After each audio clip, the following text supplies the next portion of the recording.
Hi, welcome to this new podcast that we're going to try to make.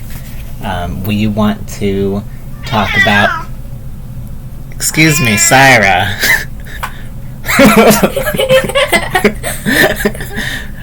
Well, let me introduce ourselves. We are Neutrino and Starshine, and that is our cat screaming in the background. Well, meowing. Yeah. And, anyway, we wanted to go through the Berenstain Bear books. I don't know if there is a specific chronology to them that's, like, set in stone firm, but we're trying to go what looks to be the chronology. I'll probably look up at some point to see if there is, like, an order they're all supposed to be in specifically. But some of them seem like they could fit almost anywhere, within a certain time frame. Anyway, the main thing is we wanted to talk about these Berenstain Bear books from an adult parent and a kid's perspective on, like, what we think about how the Berenstain Bears solve problems and their parenting styles and things like that.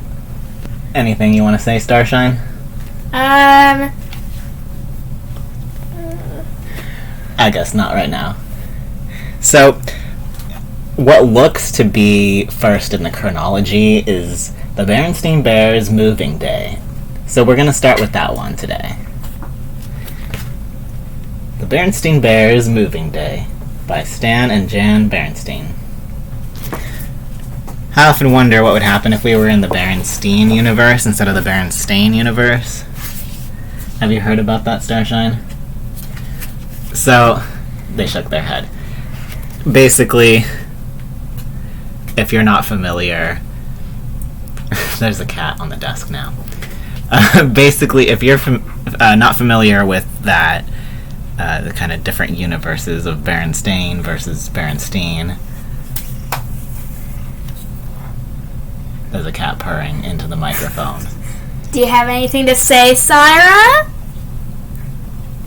She walked away. Is that so many people remember the spelling of Berenstain as S-T-E-I-N, but then when we look back at the books, it's S-T-A-I-N. So, there's this kind of idea of, maybe the universe, split at some point, and we're in the Berenstain universe, but we just remember being in the Berenstain universe. So, at some point I need to take pictures of these pages because Starshine chose to decorate some of the pages with stickers, and some of them are really funny jokes that we really enjoy, and hopefully you will too. Their stuff is all packed. Here comes the truck. Let's move with the bears and wish them good luck. You want to read? I'm going to read the first page. Alright, looks like Starshine's going to take it from here for a little bit. Just with her. The Bear family didn't always live in the big tree house down a strange road deep in bear country. Years ago, when Brother Bear was an only cub, they lived in a hillside cave halfway up Great Bear Mountain at the far edge of bear country. Okay, seems good enough. It's a good start. I think you put a sticker in here so there are double mamas. Mama's watering her plants outside and on the windowsill.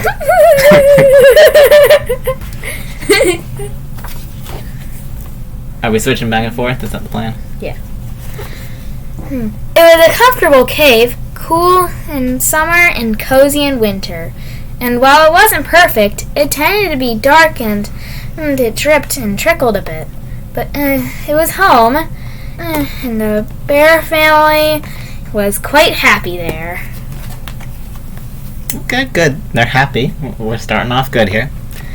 Happy and busy. Mama Bear kept busy managing things and tending the vegetable patch. That's a lot of work, managing a household. And the gardening. I can't grow anything. I kill everything I try to grow, unfortunately. Except for my cactus. I kill almost everything I grow also. We got the purple thumbs. Papa Bear had plenty to do with his wood cutting and furniture making. And Brother Bear... Wait, why is it called Brother Bear? There's no sister yet. They just... they preemptively named him Brother, like anticipating they would have another kid. I guess they were really sure of it. See, I thought in these old books he was called Little Bear, but... I thought it was Small Bear. Or Small Bear, yeah. A Little Bear, there was a cartoon called Little Bear. Maybe that's what I'm thinking. But yeah, he was like Small Bear. But I guess they've already decided to change his name to Brother. They're just named after their relationships. Mama, Papa, brother, and sister. Alright. And Brother Bear kept busy climbing, collecting rocks, and playing with his friends. His friends appear to be an owl and a bird that are screaming at him.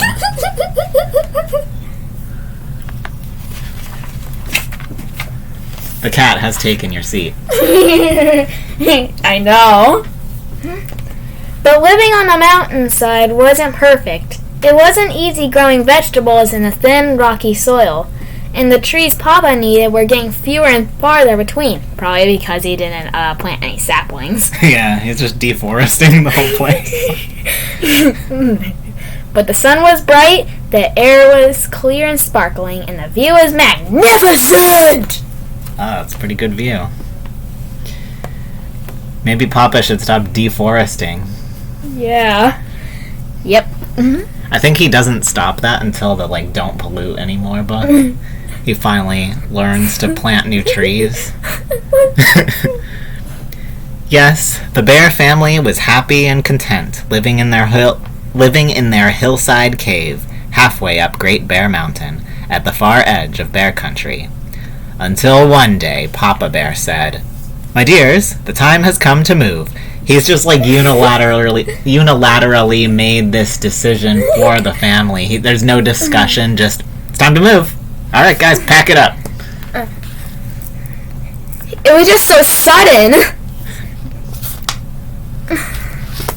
Yeah, how would you feel if you were just suddenly told, one of the parents came home and you were just suddenly told, it's time for us to move? I would, be very, very shocked, and I would but I didn't have any time to prepare! They're getting ready to give their kid an adjustment disorder. Yeah. Move! Cried Brother Bear. That's right, says Papa. The trees are getting few and far between on the mountainside. Because I didn't plant any new ones. Yes, said Mama, and it's not easy raising enough vegetables for a growing family in this thin, rocky soil. Where are we going to move to? Brother asked. To the valley, said Papa, as he began putting lamps and things into a box. There's just no time to even process. It's just, we're moving, I'm packing up right now. Papa has gone mad. And Mama seems to go along with it. She's like, oh yeah, let's move. Maybe they had some discussions before this that we just don't know. But poor brother, this totally caught him off guard. He's got to suddenly leave his whole entire home behind. That's trauma there. And he lost his friends due to that. The screaming birds. The valley, said Brother. The valley down there was nice to look at, but he wasn't so sure he wanted to live there. It was so far away. I'm eating a teddy bear. Ah, you put a teddy bear sticker right in his mouth. Papa is, instead of packing the teddy bear, eating it. No more teddy bears for you, brother. Mean! You are a bear. You don't get to have a teddy. What about my toys? Asked Brother. We'll take them along, of course. Put them in here, said Papa, handing him a box and secretly planning to eat them. Ah. And what about my books? We'll take them along too, said Papa, handing him another box, and I'm gonna eat them also. I'm gonna get indigestion. And what about my friends? Asked Brother. We can't put them in a box and take them along. No, but I can eat them all and gobble them up Oh, sorry. and digest them. Then we'll always have them because they'll be a part of me. Papa, how could you? Man, he's like grabbing onto a goat, and there's a couple. I think those are all goats. I think that's 3 goats, and there's a bird on his head. I guess those are his friends. And there's a butterfly. Yeah, the butterfly just flying there.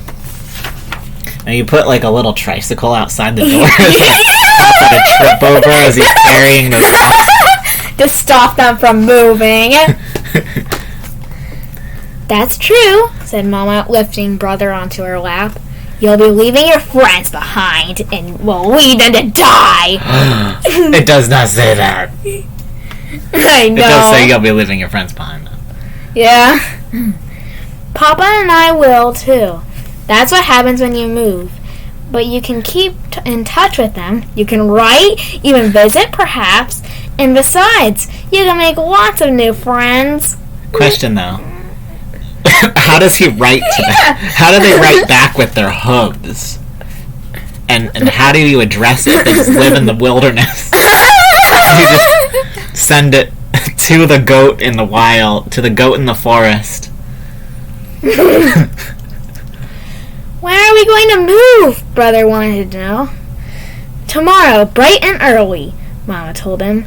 The moving bears will be here first thing in the morning. They had like a day to pack.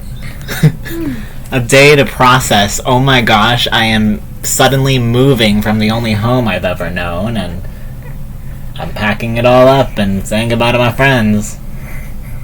Poor brother. That's so sad. Yeah, I would not have appreciated that as a child. That night... Oh, before I continue, I think it's kind of messed up for parents to just suddenly move their children around like that if they can help it. What about you? What do you think? I'd like to, if I was ever going to move with children, I would try to give them an advance warning and give them at least a few weeks to process.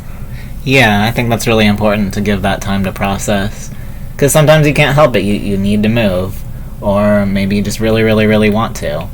And, fair enough. But you gotta give your kids time to process it. That's a huge change. Dramatically alters so much of their life. Including the whole family. If it's like all of a sudden. Yeah. That night, his brother bedded down in his corner of the cave. He wondered what it would be like to leave his old neighborhood and his old friends. He wondered what it would be like to move into a new neighborhood, making new friends.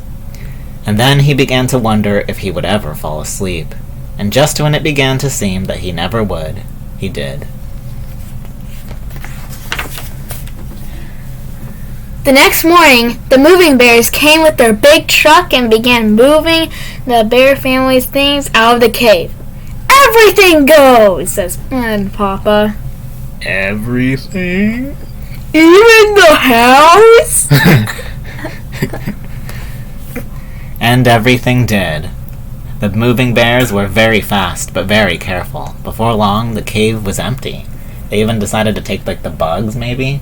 They said everything. They'd scoop the bugs into a box, and they're coming with us. Maybe even all the dust. Made sure to bring some of the dirt.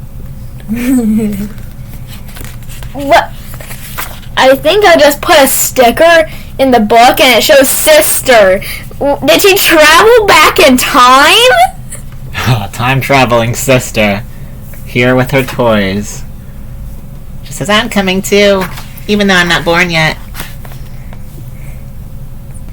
Then, after a fond farewell look at their old home, the bear family said goodbye to their friends and neighbors and got into their car and headed down to the mountain. Down the mountain. The big moving truck followed. The animals are just watching there from the hillside. Bye. This is really sudden. We're gonna miss you. Sarah, can you please get out of my chair? Sorry. Please, kitty. Down the mountainside they went. After a few tight spots and a few wrong turns, they were in the rich green forest of the valley. "Look at that forest," said Papa. "You better look at it right now. Now I shall have plenty of wood to cut." He's just ready to start deforesting again. He says, "Yeah, I can't wait to chop down all those trees." They passed farms with fine fields. Oh, so they're not even close to where they're gonna live. He's gonna travel, like, out back there to go just chop down trees. Because he hates trees. He wants to turn all trees into furniture. That's his life goal. He wants to destroy the whole world and destroy the tree's air. Please get off. And look at that rich brown soil. What a vegetable garden I'll have, said Mama. At least she wants to create something. Like, something that's renewable. Syra! I'm trying to get her off. Can you help me? Yeah, here, you read it. I'm gonna try and get Syra off of the chair. Come here, baby. Brother was on the lookout for friends and playmates, but all he saw were a frog and some butterflies, and they didn't look very friendly. "Get ready," said Papa as they turned onto a sunny dirt road. "Just around this bend is our new home." The sudden new home that it's like that Brother didn't know about in advance. They don't necessarily look unfriendly. I think they're just like, who are those people? We don't know them. Maybe they're just neutral. But Brother's imagining that they're not friendly. "But it's a tree," said Brother. "A tree house," said Papa. "A fine tree house with a downstairs and an upstairs and an attic and even a room of your own." So, how is this tree still alive? I mean, like, they carved into it to make a house. Somebody did. And the tree's still alive somehow. It is very impossible. It must be a fake tree. But it's still, like, growing. I don't know. Storybook magic. We put sister on here on a sticker. She's carrying her toys and I guess she's ready to move in, even though it's time travel. Yup. It was indeed a fine house. A whole house hollowed out of a great oak. It should probably be dead. It did need work. The paint was old, there were some broken steps, and some of the bark was loose. But Mama and Papa had great plans for fixing it up. There's a bird watching through the window. I guess it's curious about the new neighbors. I don't see it. Over here. Oh, there it is. As the movers took the bears' things into their new home, the bears imagined what it would look like when it was all fixed. It was going to be very beautiful. They were so busy imagining that they didn't notice they had company. Their new neighbors had come with gifts of welcome. There were rabbits with carrot stew, bird and squirrel families with seeds and nuts, and a number of bear families with honeycombs, wild berries, and lots of cubs to make friends with. It's interesting that they've got all these, like, official new neighbors that are other types of animals, but these other types of animals are never really shown having much part in the bears' lives after this, or, like, much agency. Like, sometimes they come to, like, witness a bedtime battle. They peer through the windows or something, but they don't actually speak. They're just kind of there. And it's interesting, these rabbits are wearing clothes. We never see any, like... Yeah, it is weird. We never see any, like, interactions between them, for the most part. Why do you think that is?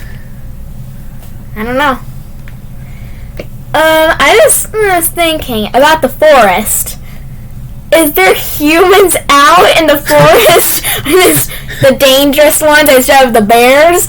Did, like, they swap places? Yeah, because the bears are acting like humans, and the humans are the dangerous ones in the woods, hibernating in the winter, attacking campsites. Sarah, I told you to get off my chair. But I want to be on your chair. The cat just talked. I can't believe she just talked.